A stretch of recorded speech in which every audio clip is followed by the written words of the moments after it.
When it comes to building a DecoNetwork website page, it's important to remember that DecoNetwork has a lot of pre-formatted content. These are in the form of what's called a panel.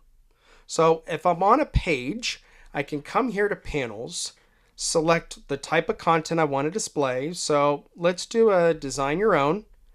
And then in this case, this is how it works. Step 1, step 2, step 3. We can choose the panel, drag it onto the page, and all it is a pre-formatted row of content.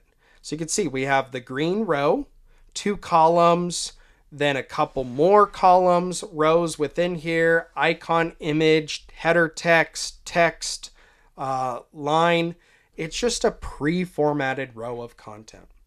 So it's important to remember, it's pretty easy to quickly kind of whip out a decent looking site by just drag and dropping panels onto the page and then making simple edits. We don't need to reinvent the wheel.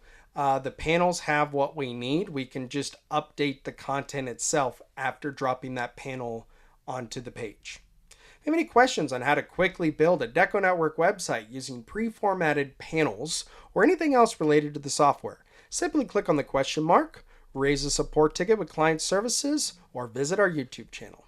Thank you.